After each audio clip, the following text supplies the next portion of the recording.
Sir जय Hind. Colonel जय सोडी sir जय हिंद, बहुत बहुत शुक्रिया सर समय देने के लिए, thank you.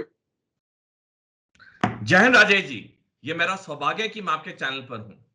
Thank you sir, आपने समय दिया, अपना इतना कीमती समय। दरअसल लद्दाख का एक वीडियो कल सामने आया, चशुल के आसपास का ये वीडियो बताया जा रहा है, जहां पर कुछ चरवाहे जो हैं पीएलए के सोल्जर के साथ भिड़ जाते हैं और कहते हैं कि ये भारत की जमीन है, इसको छोड़कर चले जाओ।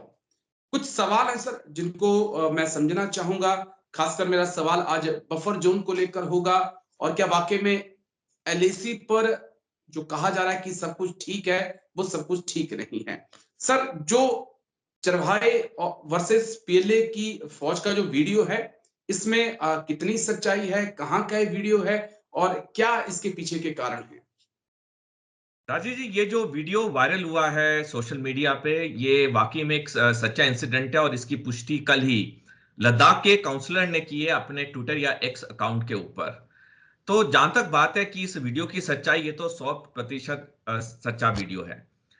तो लेकिन ये पहली बार ऐसा नहीं हुआ है, कई बार पहले भी पास्ट में हुआ है और इसके कई खुलासे होते रहे हैं। क्योंकि इसका कारण ये है कि जहां तक चीन है, चीन के मंसूबे भारत की तरफ नापाक हैं।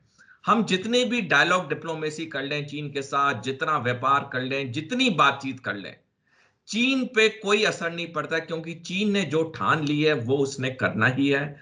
और मैं आपके चैनल पे कई बार कह चुका हूं कि चीन के मंसूबे हैं कि 2035 पे वो भारत पे हमला करेगा और उसी वक्त पाकिस्तान हम पे हमला करेगा। पाकिस्तान जम्मू कश्मीर के लिए और भारत ये चीन अरुणाचल प्रदेश के लिए। तो यानी कि ये जो बिल्डअप हो रहा है, ये बिल्डअप 2035 की तरफ हो रहा है। अब ये छोटी मोटी कोई आपका दर्शक सही पूछेगा कि छोटी मोटी घटनाओं से इतने बड़े 2035 के लक्ष्य का क्या एम है। तो मैं बताना चाहूंगा कि इसका एम ये है कि जब चीन या पाकिस्तान एलएसी या एलओसी को लाइव रखते हैं, जब ऐसी वो कार्रवाई करते हैं या कभी छोटी मोटी फायरिंग होती है एलओसी पे पाकिस्तानी साइड से या चीन की साइड से, चीन के सैनिक हमारे टेरिटरी में आ जाते हैं, तो इनका बेसिक जो मुद्दा या लक्ष्य होता है वो होता है कि एलएसी और एलओसी को लाइव रखना, यानी कि जीवित रखना, ताकि वो लगातार खबरों में इसकी खबर आती रहे, ताकि जब वो बड़ा एक्शन लें तो वो अपने आप को जस्टिफाई करें दुनिया के सामने कि भाई ये तो हमारी जमीन थी, हम अपनी जमीन पे लगातार जा रहे थे और अब हमने जो किया है, क्योंकि हमने इतने साल की बातचीत की, कोई हल नहीं निकला, इसलिए अब हमें ये जंग लड़नी पड़ी। तो ये सारा एक बहुत बड़ा गेम प्लान है।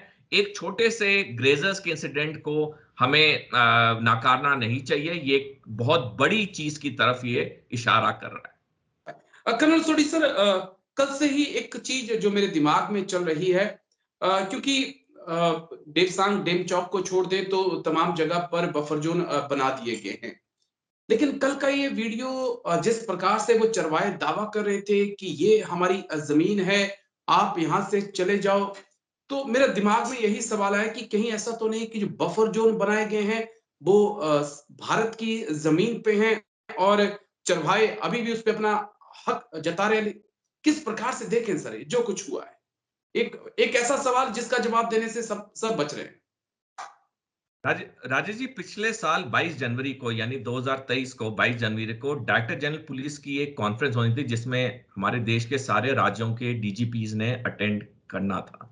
और ये कॉन्फ्रेंस हुई और उसमें एक पेपर प्रेजेंट होना था एक पुलिस ऑफिसर से, जिसमें उन्होंने लिखा था कि हमारे 65 पेट्रोलिंग पॉइंट्स में से 26 चीन के कब्जे में है।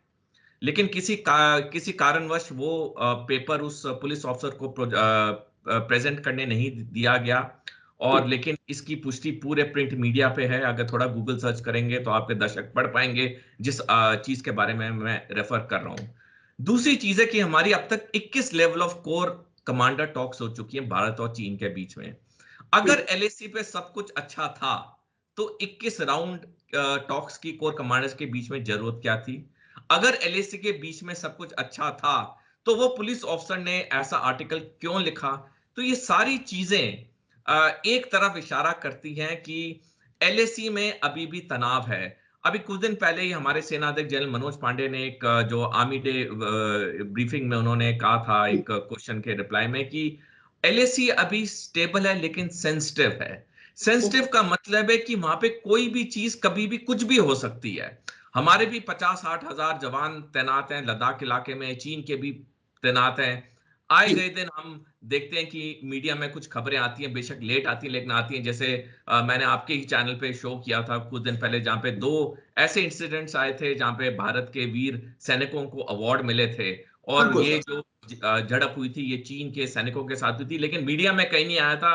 और ये तब खुलासा हुआ जब वेस्टर्न कमांड और सेंट्रल कमांड ने अपनी इन्वेस्टर्स सेरेमनी की, उसमें ये चीज खुलासा हुई। तो संक्षेप में कहना चाहूंगा कि एलएसी शांत नहीं है। अगर हमें एलएसी शांत दिखता है, वो असल में शांत नहीं है। ये छोटी मोटी झड़पें होती रहती हैं, लेकिन जहां तक चीन है, जैसे मैंने शुरू में बताया शो के, उसका जो एम है, लक्ष्य है, वो बहुत बड़ा है। और वो लक्ष्य अब नहीं है, वो आज से 11-12 साल के बाद है। दो सवाल हैं जिनका छोटा सा जवाब मुझे चाहिए होगा आपसे सर कि चीनी सेना के पीएलए के प्रवक्ता हैं कर्नल वू, इसी हफ्ते उनका भी एक बयान सामने आया। वो कहते हैं कि जो कुछ एलएसी पे हुआ या हो रहा है उसके लिए भारत जिम्मेदार है। इसे हम किस लिहाज से लें? चीन ये मानने को तैयार नहीं है कि जो जो कुछ एलएसी पे हुआ वो उसकी वजह से हुआ है। ये क्या प्रशासन में गड़बड़ है या क्या है सर?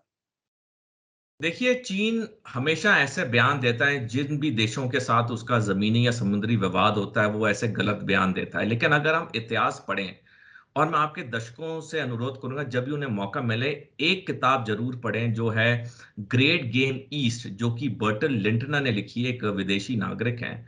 और उसमें उन्होंने बड़ा अच्छा बताया है कि ये जो भारत और चीन का मुद्दा है, इसमें सारी गलती चीन की है।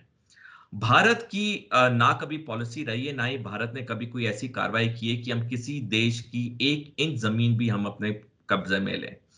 आप देखिए, जब 1939 में 1949 में जब चीन में गृह युद्ध खत्म हुआ, जिसे कि ये कम्युनिस्ट सत्ता में आए, जी। तब चीन का जो एरिया था वो बहुत छोटा था। लेकिन उन्होंने उसी साल और 2-3 साल के अंदर, बल्कि इन्होंने दो बड़े स्वतंत्र देशों पे कब्जा कब्जा किया। एक जी। तिब्बत और दूसरा ईस्ट तुर्कमेनिस्तान, जिसे अभी वो जिनजियांग कहते हैं। और इसलिए चीन का एरिया इतना बड़ा हो गया। तो आप एक छोटी चीज ही आपको बता सकती है कि चीन के मंसूबे क्या हैं। और इसने तिब्बत और जिनजियांग लेने के बाद, अपने देश में शामिल करने के बाद भी वो चुप नहीं बैठा। और माओ जेडोंग ने 1939 में एक स्टेटमेंट कही थी, पाम एंड 5 फिंगर्स के बारे में उन्होंने कहा था। यानी कि चीन के जो मंसूबे हैं वो ज्यादा से ज्यादा धरती अपनी देश में शामिल करने के हैं। मैं आपके चैनल के जरिए एक ओपन चैलेंज देना चाहूंगा, जो भी चीन का समर्थन करें, मेरे साथ आपके चैनल पे डायलॉग और डिस्कशन करें, और मेरे को प्रूव करें कि चीन गलत क्यों नहीं है। भारत की एक भी गलती निकालें, मैं ओपन चैलेंज के लिए तैयार हूं। लेकिन मैं कहना चाहूंगा कि 1947 से लेकर आज तक भारत ने 1 इंच किसी देश की जमीन पे कब्जा नहीं किया, बल्कि चीन ने कई देशों की जमीनों पे कब्जा किया हुआ है। जी, बस एक मेरा आखिरी सवाल सर। कहा जाता है कि किसी भी विवाद का अंत जो है वो टेबल के ऊपर होता है। लेकिन हम ये देख रहे हैं कि दोनों देशों में एक राजनीतिक तौर पर भी कहें तो एक माहौल गर्म है। टेबल वो मौजूद नहीं है जिस पे दोनों को बैठना चाहिए। क्या कारण है कि चीन नहीं चाहता भारत के साथ विवाद को सुलझाना? तमाम देशों के साथ वो दावा करता है कि सीमा विवाद सुलझा लिया है, लेकिन भारत के साथ क्यों नहीं सुलझाना चाहता? ये एक अहम पॉइंट है सर। राजेश जी, चीन का जो लैंड बॉर्डर है उसकी लंबाई है 22,800 किलोमीटर, और 14 देश के साथ इसके बॉर्डर्स शेयर होते हैं। जी। एक वक्त था जब इसके जमीनी विवाद सारे 14 देशों के साथ थे, लेकिन इसने 12 देशों के साथ अपने जमीनी विवाद पूरे उसने सॉल्व कर लिए। सिर्फ दो जी। ही देश बचे, एक भारत है और एक ताइवान है, जिसपे उनका लैंड बॉर्डर नहीं है, लेकिन एक छोटी सी ताइवान स्टेट इनको सेपरेट करती है। अब ताइवान और भारत के साथ चीन इसलिए नहीं इस इश्यू को सेटल कर रहा है, क्योंकि चीन के लिए उसके 2 लक्ष्य हैं। लक्ष्य नंबर 1 है ताइवान, लक्ष्य नंबर 2 है भारत का अरुणाचल प्रदेश।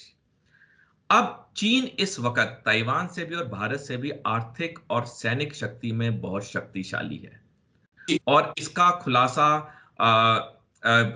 अमेरिका की डिपार्टमेंट डिफेंस ने पिछले साल नवंबर की अपनी रिपोर्ट में किया, जिसमें उन्होंने कहा कि चीन अमेरिका की सेना से भी सक्षम और सार्थक है। यानी कि एक ओके, सुपर पावर भी मान चुका है अपनी कागज पे कि चीन उनसे ताकतवर है सैनिक शक्ति में।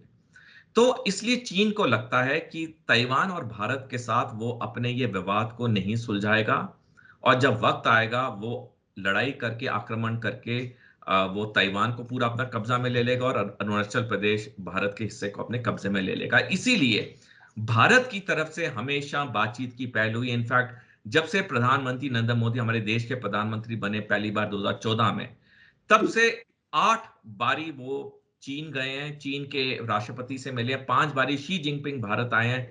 इतने बिल्कुल, इनके बीच में बायलैटरल डिस्कशंस हुई हैं, जगह जगह पे मिले हैं, लेकिन भारत ने हमेशा शांति का प्रस्ताव रखा। अभी हाल में ही जब पिछले साल अगस्त में ब्रिक्स समिट हुआ था साउथ अफ्रीका में, वहां पर जी, भी प्रधानमंत्री नरेंद्र मोदी ने शांति का प्रस्ताव रखा था, लेकिन चीन शांति के प्रस्ताव में इंटरेस्टेड नहीं है। उसका कारण यही है कि वो आर्थिक और सैनिक शक्ति से मजबूत है। जी। चलिए, बहुत-बहुत शुक्रिया आपका कर्नल जे.एस. सोनी सर, बहुत-बहुत शुक्रिया। आपने इतना कीमती समय दिया और इतनी बारीकी से चीज़ों को समझाया। Thank you. जय हिंद सर।